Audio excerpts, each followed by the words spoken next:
Bismillahirrahmanirrahim. Assalamualaikum warahmatullahi wabarakatuh. Waalaikumsalam warahmatullahi wabarakatuh. Waalaikumsalam warahmatullahi wabarakatuh. Ya, bagaimana kabar adik-adikku semua? Alhamdulillah baik, Bu. Alhamdulillah. Ya, sebelumnya sudah Ibu infokan ya bahwa pada hari ini kita akan melaksanakan kegiatan bimbingan dan konseling klasikal.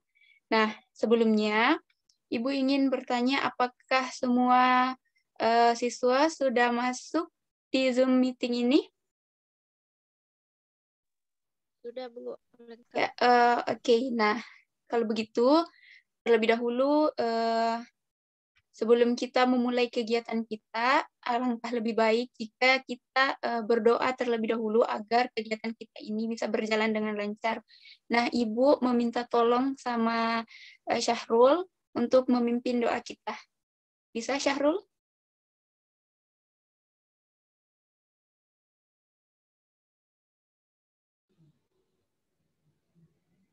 Ya baik, Bismillahirrahmanirrahim.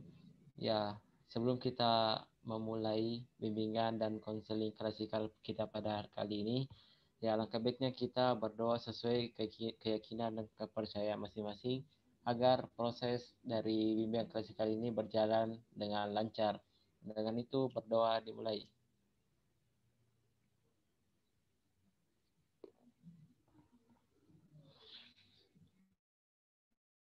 Berdoa. Ya, Ibu ucapkan terima kasih kepada Syahrul karena sudah memimpin doa. Nah, sebelumnya Ibu akan menyampaikan bahwa pada bimbingan dan konseling klasikal kita kali ini, kita akan membahas materi tentang kecerdasan emosi dan pengendalian diri. Nah, pasti adik-adik semua bertanya, mengapa kita perlu membahas materi mengenai kecerdasan emosi dan pengendalian diri. Nah, nantinya Ibu berharap agar setelah kita membahas materi ini, kalian dapat menerapkannya dalam kehidupan sehari-hari kalian. Ya, langsung saja Ibu akan membagikan share screen mengenai materi sebelum Ibu akan membahasnya. Tapi Ibu ingin bertanya kepada adik-adik semua, apakah sudah siap untuk mengikuti proses kegiatan kita pada hari ini? Siap, Bu. Siap, Bu. Siap, Bu. Oke, kalau sudah siap, kita akan mulai membahas materi mengenai kecerdasan emosi dan pengendalian diri. Nah, apakah PPT Ibu sudah tampil di Zoom-nya masing-masing? Sudah, Bu. Ya. Tampil.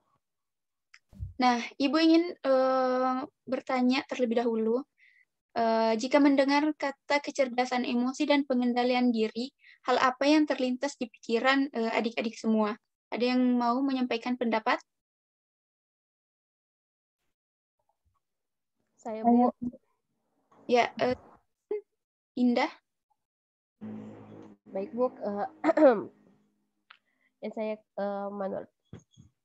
Yang saya pahami mengenai kecerdasan emosi dan pengendalian diri bahwa seseorang yang memiliki kecerdasan emosi, ia mampu mengendalikan emosinya dengan baik. Ketika ia marah, ia tidak meluap-luap dan bisa meluapkan emosinya dengan sehat. Kemudian dia dapat mengendalikan dirinya sehingga bisa menjalin hubungan dengan baik antar sesamanya. Mungkin itu, Bu, dari saya. Terima kasih. Ya, terima kasih Indah atas pendapatnya yang disampaikan. Masih ada dari adik-adik yang mau menyampaikan pendapatnya mengenai kecerdasan emosi dan pengendalian diri? Nah, kalau tidak ada, Ibu akan langsung menjelaskannya. Yang pertama itu kecerdasan emosi. Nah, kecerdasan emosi atau emotional question meliputi kemampuan mengungkapkan perasaan, kesadaran, serta pemahaman tentang emosi dan kemampuan untuk mengatur dan mengendalikannya.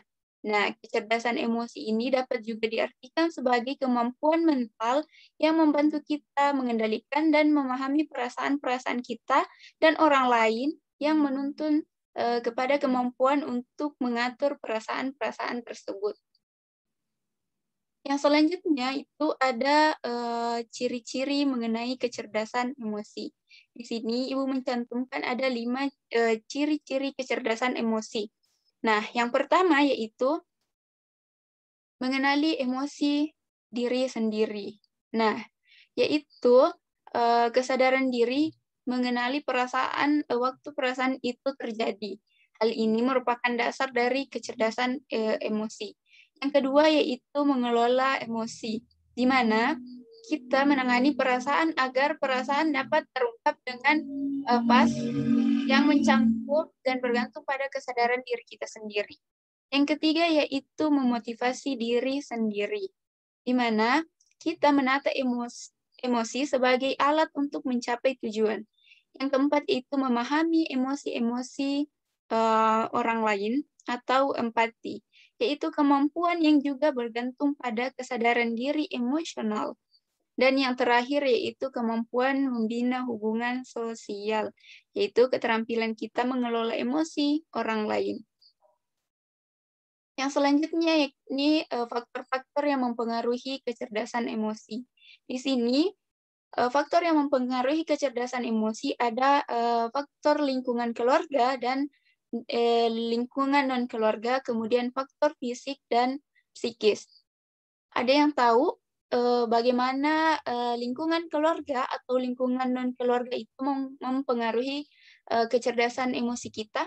Ada yang ingin menyampaikan pendapat?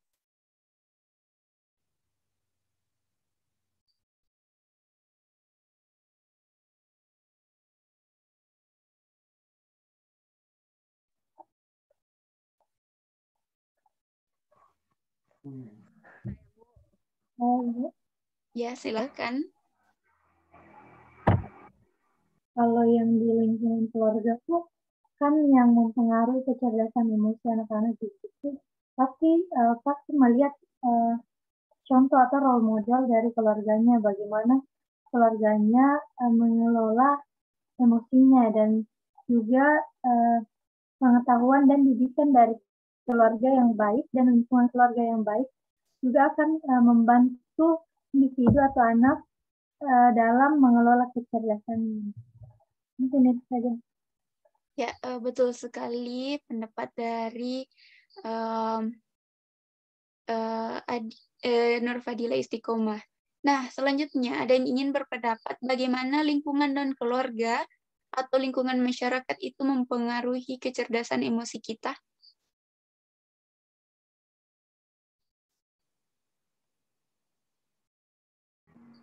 Saya, Bu.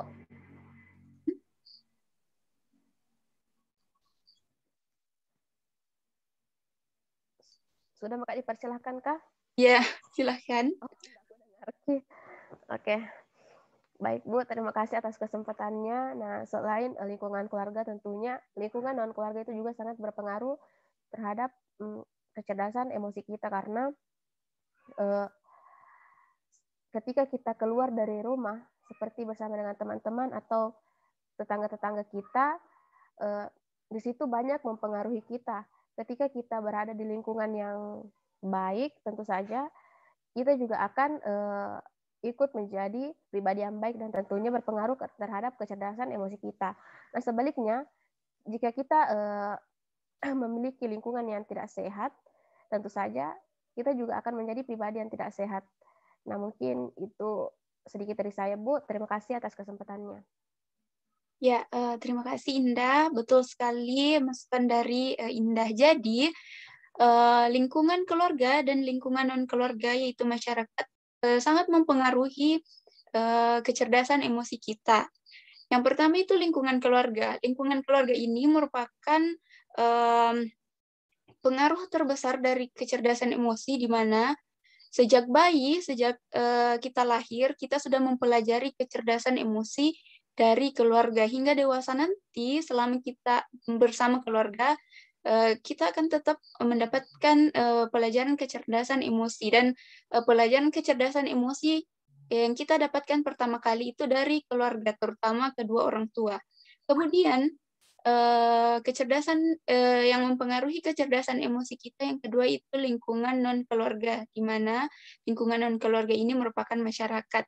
Seperti yang disampaikan sama Indah tadi, bahwa lingkungan yang positif juga akan mempengaruhi kecerdasan emosi kita, di mana kita akan mendapatkan kita akan memiliki kemampuan mengelola emosi yang baik. Sebaliknya, jika lingkungan kita ini negatif, maka kita akan sulit untuk mengelola emosi, atau kita akan memiliki pengelolaan emosi kita itu negatif. Yang selanjutnya, hal yang mempengaruhi kecerdasan emosi kita yaitu fisik dan psikis. Mengapa fisik dan psikis juga ikut mempengaruhi kecerdasan emosi? Karena fisik itu merupakan bagian yang paling menentukan atau paling berpengaruh terhadap kecerdasan emosi seseorang, di mana bagian fisik yang sangat berpengaruh ini itu saraf emosi yang berada di otak. Kemudian untuk psikis dipengaruhi oleh kepribadian individu, itu juga dapat dipupuk dan diperkuat dalam diri individu. Enggak, aku tahu apa yang dijelaskan.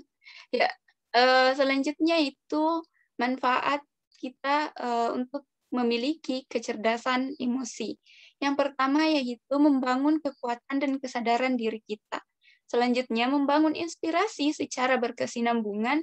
Yang ketiga meningkatkan potensi dan membangun watak dan kewibawaan, serta menciptakan masa depan yang lebih tentram.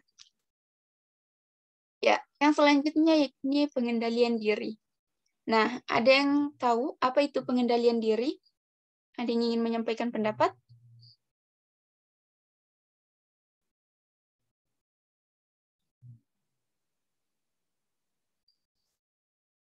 Ada yang bisa? Syahrul?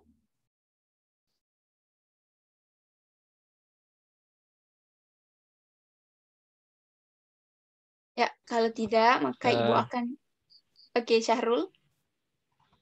Ya Bu, kalau menurut saya pengendalian diri itu di mana seseorang itu dapat ya mengendalikan dirinya sendiri, dapat mengontrol dirinya sendiri.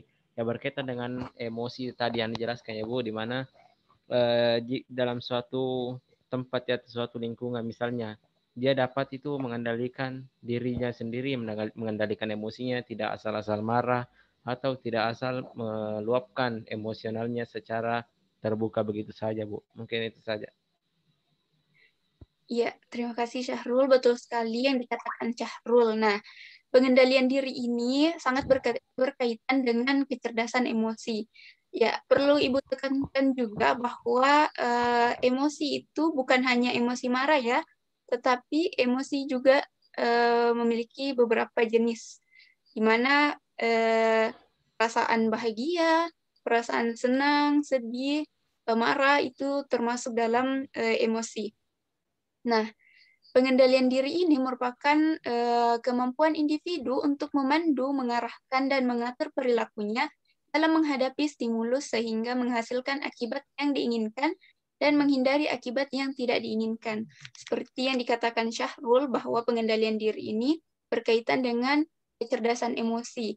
Nah, ketika kita mengekspresikan emosi, maka pengendalian diri yang akan mengontrol bagaimana cara kita untuk mengekspresikan emosi itu agar tidak berlebih-lebihan. Ada beberapa cara dalam mengendalikan diri. Yang pertama yaitu menggunakan prinsip kemoralan. Kemudian menggunakan kesadaran. Selanjutnya yaitu dengan perenungan. Kemudian dengan kesabaran. Dan yang terakhir yaitu menyibukkan diri dengan hal positif. Ya, selanjutnya materi yang akan terakhir yang akan Ibu jelaskan, yakni hambatan dalam mengendalikan diri. Nah, dalam mengendalikan diri ada beberapa hambatannya. Namun yang Ibu cantumkan dalam materi kita kali ini itu ada 3. Yang pertama itu lingkungan.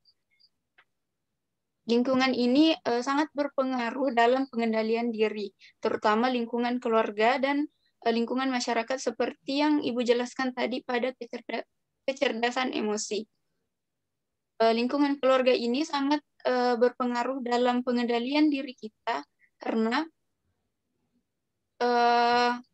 pengendalian diri pertama kali kita pelajari dalam lingkungan keluarga, lalu lingkungan masyarakat. Yang kedua yaitu hambatan yang kedua yaitu dari orang lain. Nah, misalnya adanya saudara, rekan, atau bahkan orang lain yang tidak mengetahui program pengendalian diri yang sedang kita lakukan, biasanya tanpa keraguan mengajak kita untuk melakukan perilaku yang dapat menggagalkan program tersebut. Kemudian yang ketiga yaitu waktu. Nah, salah satu penghambat program modifikasi perilaku lainnya yang yaitu waktu. Waktu dapat mempengaruhi secara signifikan dalam proses kita mengendalikan diri. Nah, dari penjelasan Ibu tadi, Ibu ingin bertanya kepada adik-adik semua, karena Ibu tidak mencantumkan mengenai manfaat dari pengendalian diri. Nah, Ibu ingin tahu, menurut adik-adik semua, apa manfaat kita dalam mempelajari atau meningkatkan pengendalian diri kita?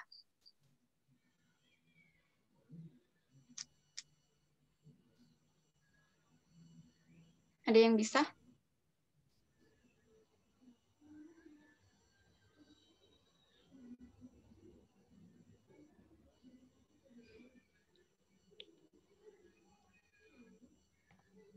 Oke, kalau tidak ada, maka Ibu akan sampaikan apa sih pentingnya itu pengendalian diri, karena tadi Ibu tidak mencantumkannya dalam PowerPoint yang Ibu tampilkan. Nah, Ibu akan menyampaikan beberapa manfaat kita dalam pengendalian diri. Yang pertama itu, dengan pengendalian diri kita dapat menciptakan kebebasan dari ketergantungan dari kontrol orang lain.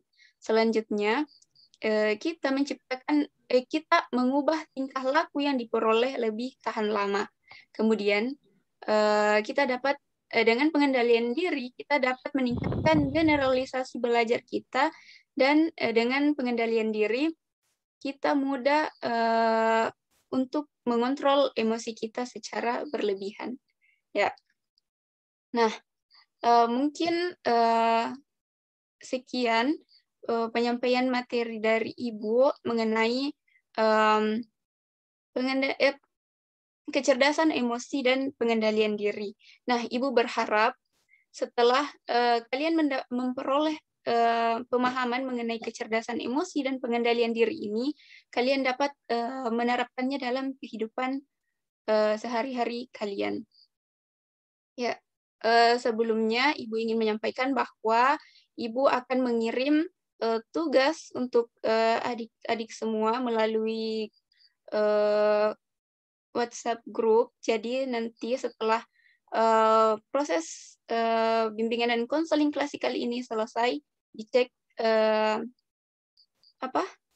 grup WhatsApp-nya ya, dan dikerjakan tugasnya nanti dan segera dikirimkan ke Ibu. Ya, mungkin sekian penjelasan dari Ibu, dan sekian juga kegiatan kita pada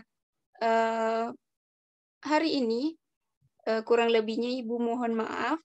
Wabillahi taufiq wal hidayah. Wassalamualaikum warahmatullahi wabarakatuh. Waalaikumsalam warahmatullahi wabarakatuh. wabarakatuh. Terima kasih banyak, Bu. Terima kasih.